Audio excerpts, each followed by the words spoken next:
Au départ, on voulait simplement filmer la faune du Jura, mais nos pièges photos ont capturé bien plus que prévu. Des phénomènes étranges, des apparitions inattendues, et peut-être même les traces du discret lynx boréal. Mais à ce moment-là, on était loin d'imaginer ce que les caméras allaient révéler. Je suis parti dans le Jura rendre visite à mon père. Et comme je venais d'acheter mon tout premier piège photo, on s'est dit, pourquoi ne pas tenter l'expérience? On connaissait un endroit où des biches venaient régulièrement brouter. Alors, on installe la caméra, plein d'espoir, puis on rentre. Le lendemain, je retourne voir ce que le piège a capturé. Sauf que je ne l'avais même pas allumé. Erreur de débutant. Je le récupère pour faire des tests à la maison. Après quelques essais et une meilleure compréhension de l'appareil, je repars le placer. Cette fois, je vérifie qu'il est bien allumé. Puis, je le laisse là quelques jours, en espérant capturer quelque chose. Quelques jours passent, je retourne le voir. Le piège a bien fonctionné, mais il n'a filmé que des passants et leurs chiens. Frustrant, mais au moins, j'ai enfin compris comment utiliser cette caméra. Voyant que cet endroit ne donnait rien d'intéressant, on a commencé à réfléchir à un nouvel endroit. C'est alors qu'une question absurde surgit. À quelle distance se trouvait la lisière du bois d'en face? Moi, j'étais persuadé qu'il y avait au moins 300 à 400 mètres. Mon père, lui, penchait plutôt pour 600 mètres. Alors, on a décidé de vérifier à notre manière, en comptant nos pas. Résultat, environ 250 pas, soit à peine 125 mètres.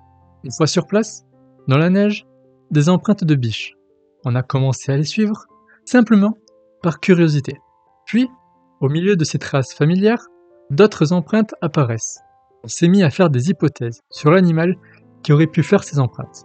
Mon père pensait à un animal qui se déplace par banc. Puis, une autre idée nous traverse l'esprit.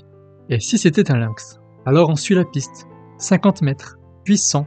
Et là, on tombe sur ce qu'on surnomme aussitôt l'autoroute des animaux.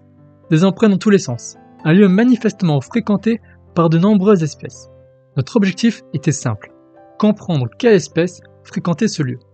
Mais évidemment, le rêve ultime restait d'obtenir une image du lynx. Cette fois, on tenait peut-être le bon spot. On installe le piège photo, puis on le laisse quelques jours. De retour à la maison, plusieurs centaines d'images à trier. Après un premier tri, le verdict était sans appel. Peu d'espèces, mais de belles surprises quand même.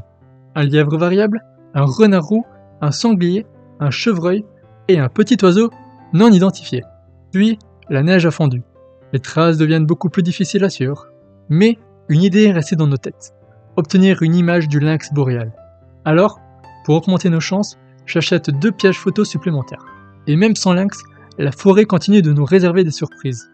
Comme d'habitude, je passe voir vite fait ce que le piège a filmé sans le récupérer. Je repère plusieurs espèces. Et un animal qu'on prend d'abord pour une découverte incroyable, une sorte de glouton. On se met à chercher, est-ce que le glouton existe en France? Résultat clair? Non.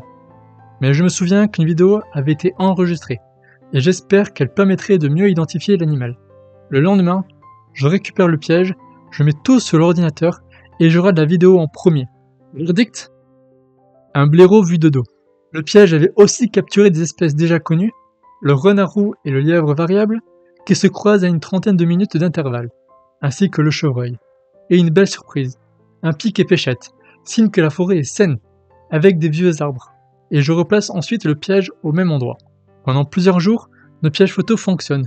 Ils détectent quelque chose, beaucoup de choses même. Le problème, ce n'était pas exactement l'animal qu'on espérait. Un éleveur avait relâché ses vaches dans la zone. À partir de là, nos pièges ont surtout filmé des vaches et un tracteur. Disons que le rêve du lynx en a pris un coup. Je récupère les caméras, je transfère les images sur l'ordinateur, et pendant plus d'une semaine, aucun piège n'est replacé. Je me balade ensuite, comme à mon habitude, et je replace mes pièges caméra. Cette fois, ils ont capturé un rossignol, un chevreuil et un écureuil roux visiblement intrigués par la caméra. Ne voyant pas grand chose d'autre, je récupère les pièges. Et c'est à ce moment-là que je tombe sur quelque chose d'inattendu.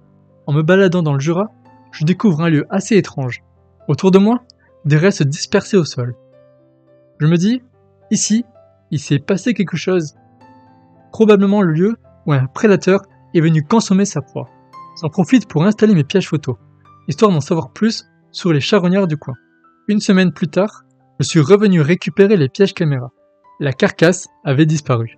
Sur les images, d'abord une chevrette. Pense d'abord à son petit, tué par un prédateur. Mais en y retournant le lendemain, pour mieux examiner les restes et les poils, je réalise que ce ne sont pas des poils de nouveau-né.